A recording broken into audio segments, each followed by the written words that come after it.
Hi, నా పేరు Prithvi. Welcome to my channel.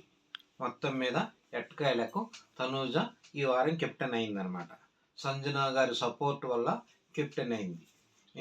Sanjana గారు నిఖిల్కి పెట్టకుండా, తనూజకి పెట్టకుండా క్లోజ్ ఫ్రెండ్ అయిన నిఖిల్ని మోసం చేసింది కాబట్టి ఈరోజు తనూజ కెప్టెన్ అయింది.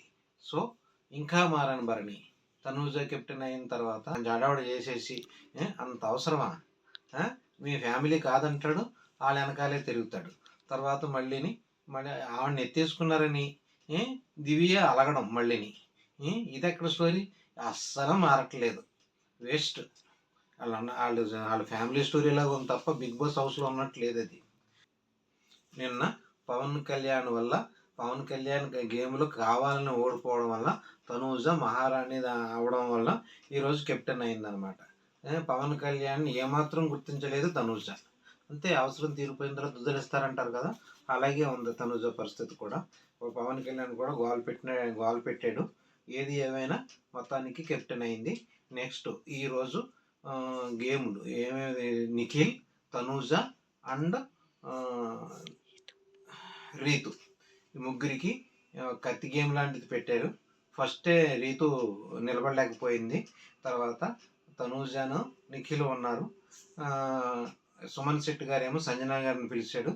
సంజన గారు వచ్చి నిఖిల్ కత్తికి వెయిట్ పెట్టడం వల్ల నిఖిల్ ఎక్కువసేపు ఉండలేకపోయాడు. అందువల్ల తనూజ కెప్టెన్ అయిందనమాట.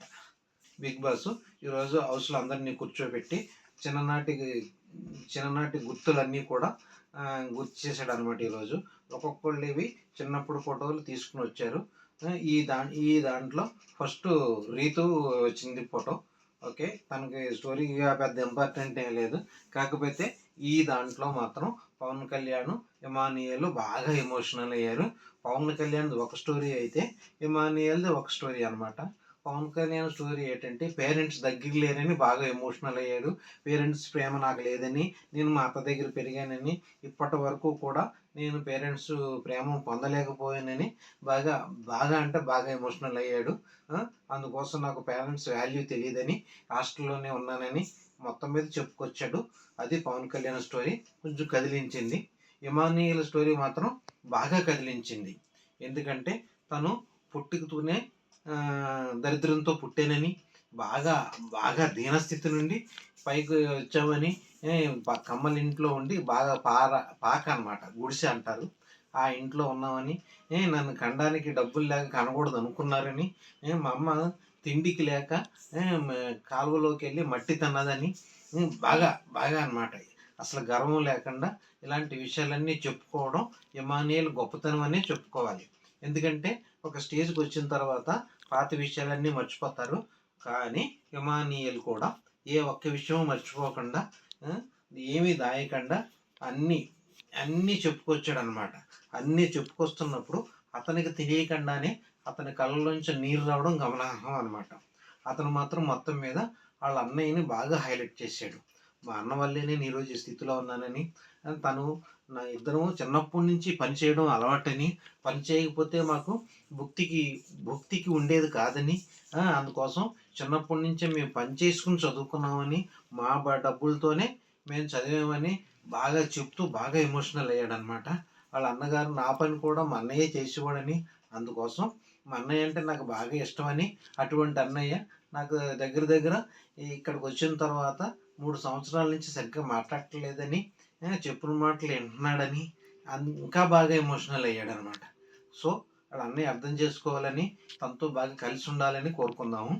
ఈ విషయంలో మాత్రం ఇమానియల్ మాత్రం బాగా కదిలించాడు, కరిగించాడు.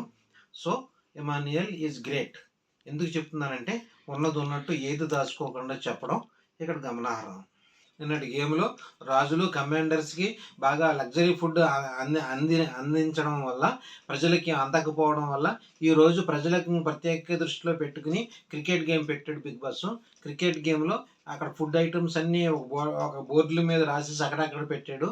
ఆ క్రికెట్ ఏ బోర్డు మీద కొడితే ఆ బోర్డులో ఉన్న ఫుడ్ తీసుకోవచ్చు అనమాట. వాళ్ళు అందరికీ ప్రజలందరికీ కూడా ఒక్కొక్క 2 బాల్స్ వేయమన్నారు. ఆ 2 బాల్స్ కూడా అందరూ ఒక్కొక్క ఫుడ్ని కొట్టారు. మొత్తం మీద ఈ ఈ క్రికెట్ గేమ్లో ఫుడ్ మొత్తం అంతా గెలిచేసుకున్నారనమాట ప్రజలు. ఇంకా ఇప్పటి వరకు రాలేదు ఫుడ్. సో అది గెలుచుకుని చాలా ఆనందపడ్డారు. దీనికి సంచాలకుగా సంజన గారు కూడా ఉన్నారు. మెయిన్ చెప్పుకోదగ్గ విషయం ఏంటంటే ఆవిడే కదా మెయిన్ ఫుడ్ ప్రియులు. అందుకోసం ఫుల్ సపోర్ట్ చేశారనమాట సంజన గారు. ఈరోజు ఈ వీక్ ఓటింగ్ చూసుకున్నట్టయితే డేంజర్ జోన్లో నలుగురు ఉన్నారు. డేంజర్ జోన్లో నలుగురు ఎవరు ఉన్నారంటే దివ్య, భరణి, నిఖిల్ అండ్ గౌరవ్. మరి ఎవరు వెళ్ళిపోతారో తెలియదు. ఈ నలుగురు తప్పించి కనవ వాళ్ళందరూ సేఫ్ జోన్లోనే ఉన్నట్టే లెక్క. ఎందుకంటే యాజ్ యూజువల్గా తనుజ గారు ఫస్ట్ ప్లేసు, తర్వాత పవన్ కళ్యాణ్ సెకండ్ ప్లేస్లో ఉన్నారు. సంజన గారు లైన్లోకి వచ్చారు. రీతు అండ్ డెమాన్ పవన్ కూడా ఓటింగ్ బాగానే ఉంది. ఇక్కడ వరకు ఓకే. కాకపోతే ఈ వారం డబుల్ ఎలిమినేషన్ అయితే నిఖిల్ అండ్ భరణి అండ్ గౌరవ్, ఇంకెవరున్నారు దివ్య, ఈ నలుగురులో ఇద్దరు వెళ్ళిపోతారు కన్ఫామ్. నాకు తెలిసిండి దివ్య కూడా వెళ్ళిపోవచ్చేమో. దివ్యను గౌరవ్ వెళ్ళిపోతారు అనుకుంటున్నాను నేను. అది ఎంతవరకు కరెక్ట్ చూడాలి. భరణి గారు వెళ్ళిపోయిన ఆశ్చర్యపోయిన అవసరం లేదు. మన బార్డర్ వరకు వెళ్ళారు కాబట్టి భరణి రాము కావాలని వెళ్ళిపోయాడు కాబట్టి భరణి సేవ్ అయిపోయాడు. సో ఈరోజు ఈ వీక్ మాత్రం డేంజరే. డబుల్ ఎలిమినేషన్ పెడితే మాత్రం ఎక్సలెంట్గా ఉంటుంది. సరైన వాళ్ళు ఇద్దరు వెళ్ళిపోతారు. చూడాలి. మీకు నచ్చినట్లయితే లైక్ చేయండి, షేర్ చేయండి, సబ్స్క్రైబ్ చేసుకోండి. Thank you.